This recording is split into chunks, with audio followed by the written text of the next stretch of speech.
I found out my then wife had a wild side that I never got to experience. We divorced, only to come face to face years later at a swingers club. I had been officially divorced for 5 to 6 weeks and separated for 5 to 6 months when my ex wife contacted me. I thought I was ready for that, but I wasn't. When she did, I asked for space. I really didn't know what we were getting at. Honestly, if I had any success in my dating life during that time, I probably wouldn't have entertained the conversation. By the time we finally talked, it had been over a week. It began with just some really surface level stuff. She stated that she missed me and was finally beginning to see my perspective on our problems. Initially, I didn't really know how to take that.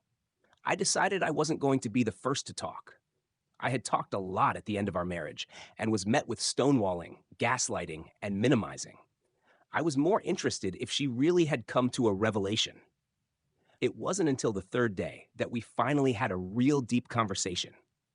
She came out and told me, I realized we didn't end up divorced because of a lack of BJ's or doggy style. It was a lack of effort on my part. She admitted that she focused on that so much during our last months and felt offended. She told herself I was an asshole for implying I owned her body or was owed it. She kept this narrative to herself because she didn't want to face what I was really saying. Now that it was over and the trauma of Kristen's wedding was fresh, it was like a fog had evaporated. She told me she started to realize how slowly the progression happened. It started before we even met. She was closing in on graduation and thought to herself it was time to stop playing around. She always had a thing for the shy, quiet type, and I walked into her life at the right time. She wanted me to know that she really did love me. This wasn't a matter of her settling. I appreciated that and took it as sincere. We went back to talking about the imbalance in our relationship, and she stated she inadvertently took advantage of my inexperience. If she had a bad day, I'd do a little more. If she was feeling stressed about something, I'd pick up slack where I could. Then that would continue. It took time, but before she knew it, I was doing 75 to 80% of the stuff around the house. I wasn't going out with my friends or even getting on the games. I was only doing things with her or her friends. She admitted that, at the time, she was blind to this all the way up to the point that it became the norm. I then asked about the physical side of the relationship. The reasoning didn't make me feel better, but at least it was there. Brooke told me a story of how, when she was heading off to college, her mother told her, I'm not naive, so I'm going to give you some advice. Have your fun now, be safe, but get it out of your system. Then find somebody. But when you do, you start acting like a wife from day one. I said, are you fucking kidding me? That's the dumbest advice I've ever heard.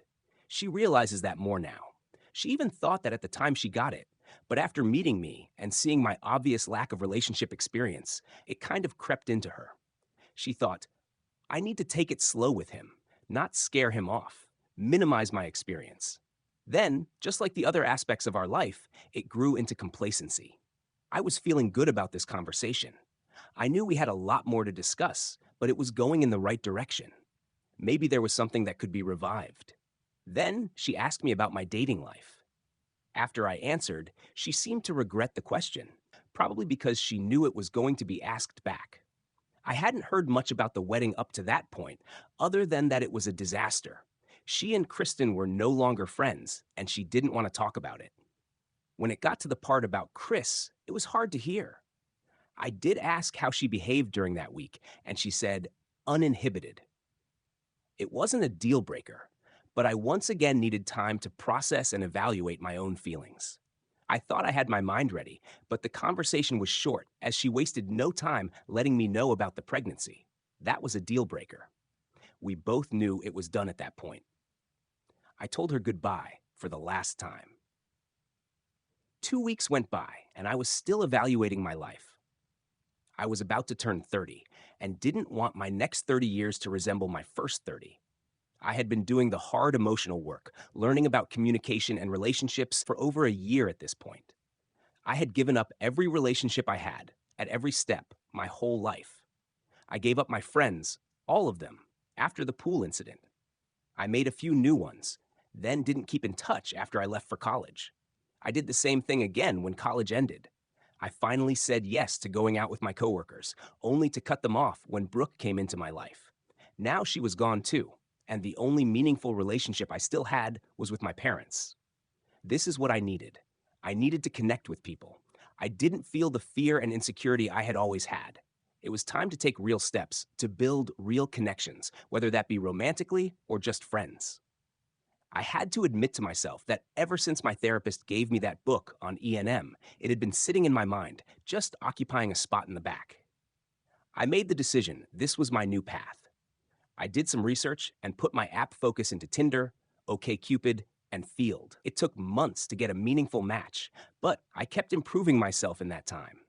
It was worth the wait, as it all set me on a life path that just a few years earlier would have been impossible. Months progressed. Then we had the fallout. It was Evelyn and I's designated Thursday date night. We heard a knock at my apartment door, which was weird. I looked, saw Dana, and when I opened the door, she came barreling in, a total mess. We managed to calm her down and ask what was wrong. She told us her husband was going to leave her. I responded with, "I'm really sorry to hear that, but don't you have a sister or something that would be better to talk to?" She completely ignored my statement and just started spilling the details. That date he had gotten 2 months earlier, it worked out for him. Their relationship had been growing week by week, and when Dana asked him if he had feelings, he admitted he did. She told him, per their agreement, he needed to end the relationship. They fought, and he agreed to end things. But that didn't happen. He continued to see her, and when confronted, told Dana that he'd rather end their marriage than his relationship with this woman. Now, she was here in my apartment interrupting date night. We talked her down off the edge and told her she needed to either go home or go somewhere else. She got angry at me, and Evelyn stepped in and told her she needed to get out. I backed Evelyn up, and Dana left in a huff. I apologized to Evelyn profusely, but she just said, "Don't worry, one of us was bound to have something like this happen eventually." Dana tried calling me later on, and I messaged her that her behavior earlier was unacceptable. Then I let her know that I would not be meeting with her ever again. At that point, I blocked her. I didn't hear from her again. However, after a year, my curiosity got the better of me, and I stalked her socials with a burner account. I learned she did end up divorced and was now engaged to someone else. This was definitely a learning experience for me. Evelyn and I ended up moving in together shortly after that. I was happy to have her as my nesting partner and once again, my only partner. I was at the point where I was ready to put dating on the back burner after the Dana situation. I had resolved that Evelyn and my ever-growing platonic friends group were going to be my priority for the foreseeable future. I told myself that on a Tuesday while Evelyn was out on a date. The next morning, I woke up next to her. I must have been tired because I don't remember her coming in. I asked her how her night was. She said to me, "I want to go to Desires next month. Can you make that happen?" "Yeah, babe, I can make that happen." We went to Pearl and had a really good time. Leading up to it, Evelyn mentioned she had been fantasizing about seeing me with others. I hadn't really shared that fantasy. I knew she was with others, but I was mostly indifferent about the actual act. My compersion came from seeing her happy and able to be herself. We went into it planning on swinging for the first time. I was excited but nervous about performance anxiety. All my fears were short-lived, and we quickly relaxed into the atmosphere on the first day. We connected with a couple, though we were initially worried about our limited options. Evelyn is strictly straight and has no interest in playing with other women, so we were concerned we might not fit in well with others in the lifestyle. Fortunately, our worries turned out to be unfounded. We spent a good portion of the week hanging out with Jason and Erica. We full swapped twice with them, which Evelyn loved and I thoroughly enjoyed. Evelyn even joked about the kid on Christmas look on my face afterward. I quipped back, "I think you forget that Erica was only my fourth ever." She laughed teasingly and said, "Oh, sweetie, I forget you don't have as much experience as I do. We should have taken a picture for the scrapbook."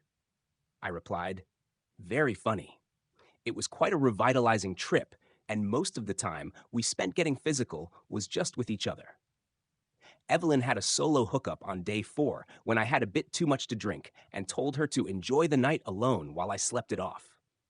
After the trip, we discussed including swinging in our lives whenever it felt right. I agreed wholeheartedly. It was much easier finding a play partner when my girlfriend was leading the search. Haha. Over the next 2.5 years, life rolled on. We bought a house together and casually talked about marriage. Her previous partners gradually moved on, and she dated less. I made sure not to let friendships lapse, hanging out with friends whenever possible, even if less frequently. I had a long-distance relationship that started online, meeting up 2 to 4 times a year, depending on her work travel schedule. During a conference trip, I hooked up with a woman I met there. When I got back, Evelyn surprised me with a big cupcake that said First ONS and insisted on taking a picture for the scrapbook. She's such a smartass. We swung here and there and had mostly positive experiences, except for one couple. This time, I made our online connection. We met a couple that seemed like a good fit.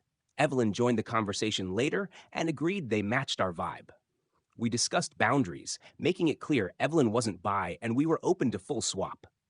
They asked if we were okay with separate rooms, which we usually didn't do, but we agreed. They seemed eager and agreed to all the boundaries. We met for dinner and hit it off. They looked like their pictures. We invited them back to our place for some fun. The plan was for Evelyn to take the husband to the spare room while the wife and I stayed on the couch. However, the wife seemed to stall, asking for another drink and randomly asking questions about the house. Then she said she needed to use the bathroom, even though she had just gone. She headed down the hall, and I waited. Eventually, I heard a shout from down the hall. I rushed down to the spare room to find the wife there. Evelyn seemed fine but confused. "She asked if you were really done already," she said. I replied annoyed, "No, we haven't even started yet." It turned out the wife had come down and claimed I was done, wanting to join. Evelyn declined, explaining she wasn't interested in women, which sounded far-fetched. I sighed. "Really? You two are husband poachers? And desperate ones at that." The husband got upset and denied it. I added, "Yeah, right, you're clearly desperate if you can't respect our boundaries that we clearly set." The wife chimed in, "I wasn't sure if you were interested, so I thought maybe we could just focus on her without touching me." I was really annoyed now. Not sure if I was interested? Do I need to wear a interested badge next time? Actually, there won't be a next time. Let me put this nicely. Evelyn interrupted. "You two need to get out of our house right now." I backed her up. "Yeah, what she said." They huffed, got dressed, and left. After that incident, we took a break from extracurricular activities. Evelyn logged out of her dating apps for a while, and I only saw my long-distance partner, meeting up once every 2 to 6 months. About a year of focusing 99% on just us, I proposed. She immediately said yes, and we agreed on a quick courthouse wedding, putting all our money into a honeymoon, which was much more fun. We started our honeymoon in New Orleans, doing touristy things and making a mess of the hotel bed. Evelyn suggested checking out Colette since we were there. I was game. We hadn't played in ages. We were enjoying ourselves when Evelyn nudged me and yelled in my ear, "Isn't that your ex-wife?" I looked where she was pointing and saw Brooke. A moment later, Chris walked up to her and handed her a drink. Our eyes met, and I think we both had the most WTF moment of our lives. I hadn't seen this woman in 5 years, and here I am at a swinger club in New Orleans, 1,000 miles from home, and there's my ex-wife, dressed in a way that would barely cover my left leg. It was the first time I'd seen her in anything that revealing since she quit Hooters. I think I did a triple take, and she was looking back at me with an equally shocked face. Then, all 4 of us began slowly walking towards each other. It started with an awkward hug and a handshake for Chris. I introduced Evelyn, and it felt good to be able to say, "This is my wife." We made some small talk about the place. They shared that it was their first time at a place like this, and their first attempt at taking their bedroom life out of their own bedroom. We mentioned it was our first time in a club as well, but we had been enjoying the lifestyle for a few years. There were some awkward pauses, and it seemed like Brooke wanted to say something to me. Evelyn finally chimed in and said, "Chris, I see your drink is almost empty. Let me get you another one so these two can have their 5-year-old conversation." He just said, Oh my God, thank you. If the awkward tension got any worse, I was going to start breakdancing. With that, they turned and headed off. Brooke turned to me. You look really good. I replied, You too. She then began, I'm still really sorry. When I got back from that wedding, I just wanted you back. I came to realize how badly I treated you during our marriage. I looked down at her. It's all water under the bridge now. You got me out of my shell when I was ready to be alone forever, so I thank you for that. And in a weird way, without going to therapy for the problems we had, I wouldn't have the life I have now. We endured one more awkward hug, and our spouses came back over. We all parted ways for a while. Evelyn looked at me. So what's the plan? I said, Well, it's a night with single guys. You want to try and make your MFM fantasy a reality? She got really excited, kissed me, and said, You're the best. She went out and found another married guy whose wife was off doing her own thing. As we indulged, I noticed Brooke and Chris had come in and were watching. When the other guy was tapped out, Evelyn and I went out to get some drinks. She went to the bathroom, and Brooke came over again to talk. She told me she and Chris had talked. He thinks Evelyn is amazing and would be up for a swap if we were. I said, And you? She said, I thought maybe we could get closure. I looked at her. She was still stunning and said, I appreciate the offer, but not a chance in hell. Then I laughed. She laughed too and said, Ouch, rejected. I guess I know how it feels now. We parted ways with a quick hug. Evelyn and I went back to the hotel. We all became social media friends afterward, but had no real interactions outside of happy birthday messages. Brooke and Chris are still together and have 2 kids now. Evelyn and I are still together a decade later. We take our open relationship pretty casually, neither pursuing, just indulging when the opportunity presents itself. We still hit the occasional club or resort. However, during this time, I did have to endure my greatest and most devastating breakup. After years of dominance on the co-ed pickleball courts, my partner dumped me for her new boyfriend, my buddy Vince. We both still lament the loss, though. Me because Evelyn absolutely refuses to play, and her because Vince is just terrible.